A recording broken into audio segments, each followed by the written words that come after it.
Hey, good morning, Facebook. This is Howard Jacobson, and I'm here because I was told to be here by my coaches on a coaching call last night. So I proposed on the group call for WellStart Health that we each choose an area, a domain of our lives where we're not firing on all cylinders, and brainstorm a 1% solution, something we could start doing tomorrow that would be simply 1% better than we had been doing it before. So instead of not meditating, now we're not going to, okay, now I'm going to meditate for 45 minutes. I'm going to levitate, right? We're not going to go from 0 to 100. We're going to go from 0 to 1. So maybe I'll sit down and I'll meditate for 2 minutes or 5 minutes or 30 seconds or sit at a cushion for 30 seconds. And everyone in the group, including me and the other coaches, came up with our 1% solutions. And my issue was I'm not being as creatively productive as I like. And the solution we came up with was I'm going to go on Facebook Live this morning and talk for 5 minutes as a way to get my creativity flowing. So I'm seeing in the comments that some folks have already, from the call, have already succeeded. So I'll let you know that this morning I woke up at 4, couldn't go back to sleep. And so what I did was I created a mind map for the 1%.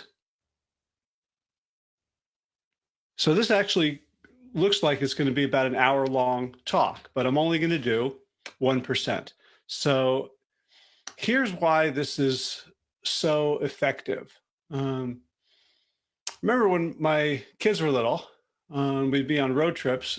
Sometimes they would have to go to the bathroom while we were, driving on the highway between exits. And we'd always say, "Can you wait? Can you wait 5 minutes till we get to the exit?" And sometimes the answer was yes.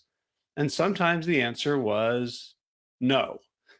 And sometimes what we had to do to prevent disaster was pull off onto the shoulder of a highway. And, we'd open the front door, we'd open the back door, the kid would squat down and then get back in the car.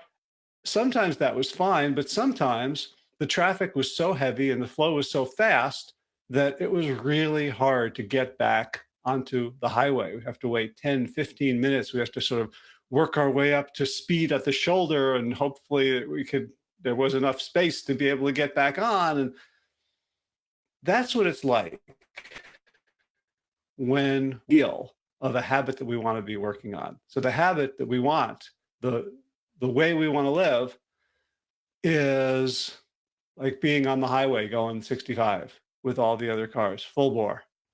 And where we are now is stopped on the shoulder. And so if we're going to say, okay, well, then I've stopped meditating, or I'm not getting my morning workout in, or I'm eating too late after dinner, or I'm not getting to bed on time, I'm going to radically change everything. Well, great. If that works, it works. Sometimes there's no traffic. Sometimes our lives are spacious enough that we can just bolt something new on. That's often what happens when we go away. We move to a new house, we get a new job, we're on vacation, we're in a place where all of our old cues and all of our old responsibilities and all of our old responses have some space, and we get to insert new things. But if we're just going about our everyday lives and I say, well, I fell off the meditation wagon and now I got to crank my way back on, right? We're on the side, we're on the shoulder of the road, waiting for a space in the traffic. And instead, the 1% solution is the on ramp, where we can slowly come up to speed.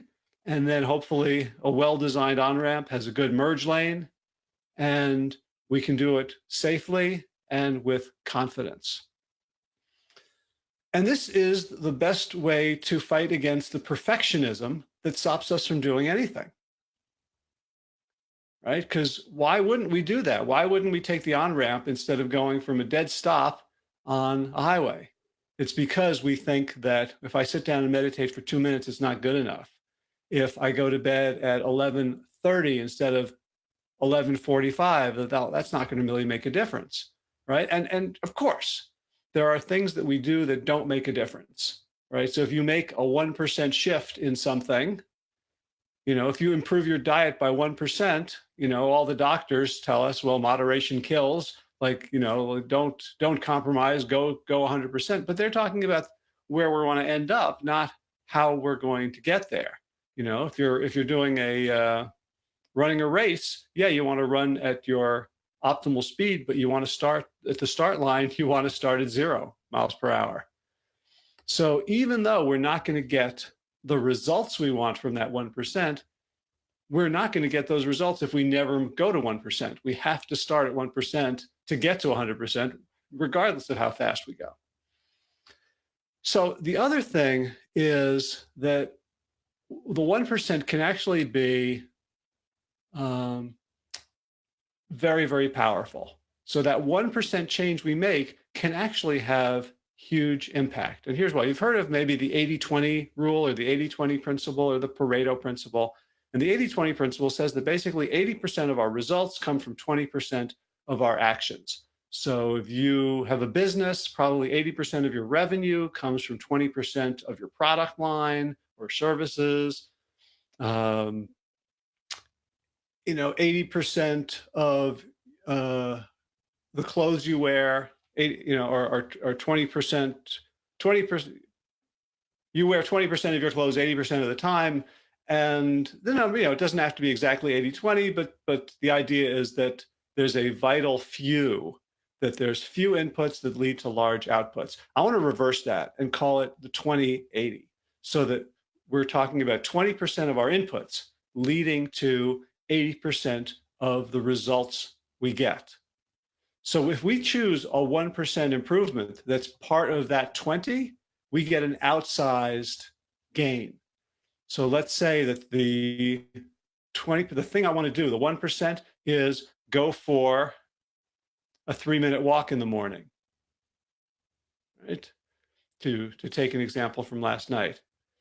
So maybe that 3-minute walk gets me breathing, gets me in nature, gets me flooded with sunshine, right? To wake me up through the light receptors in my eyes, and backs of my knees, or wherever else I have them.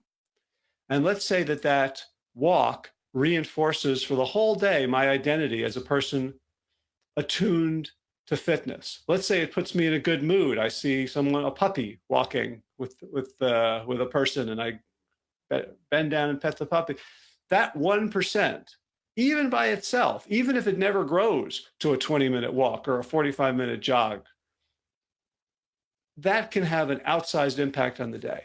And I'm going to leave you with this, because I have a lot more to talk about. But my friend Perry Marshall, from whom I learned a lot when I was a marketing consultant,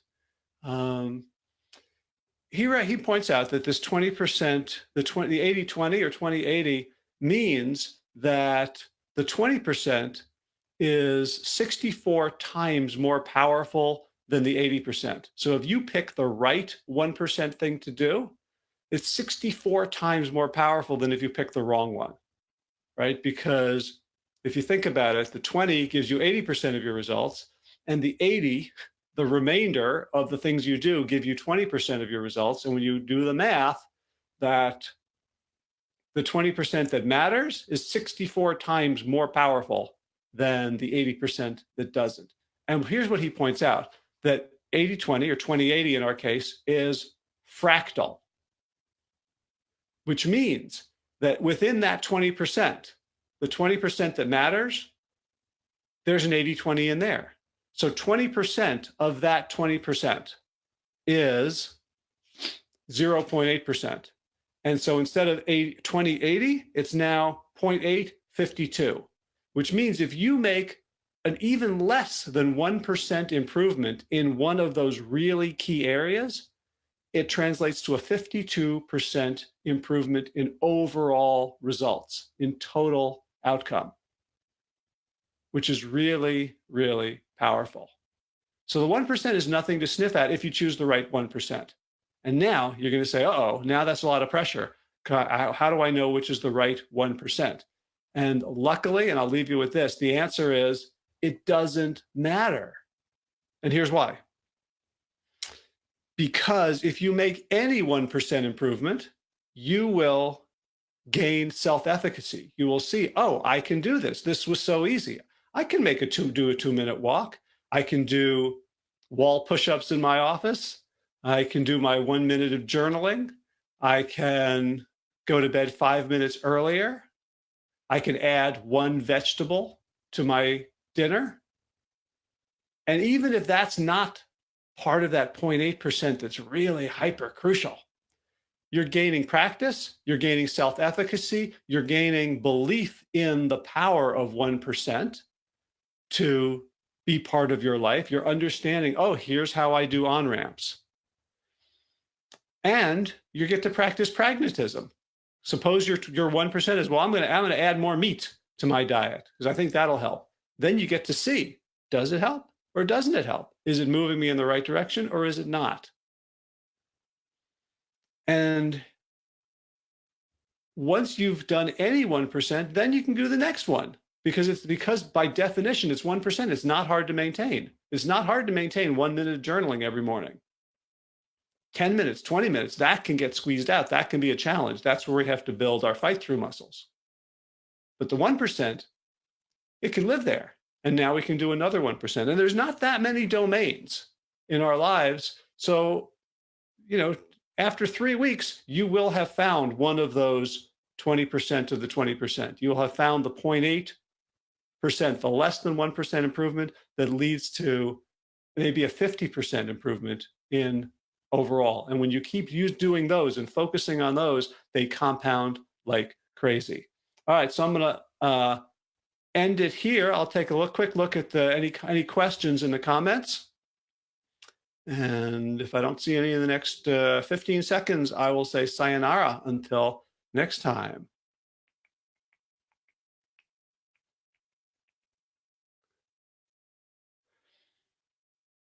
All right, so that's it.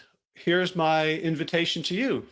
Choose a domain in your life where you're not firing on all cylinders.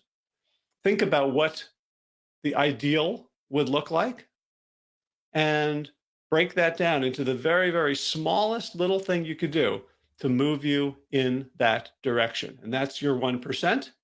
Go play with it, go have fun. And you can return to this video in the comments, or you can, how else can you reach me? Just reach me at, on Plant Yourself or WellStart Health on Facebook and let us know what you think. All right, everybody. And I want to thank my coaching group for suggesting this and for showing up to hold my feet to the fire. And I'll see y'all next time. Take care.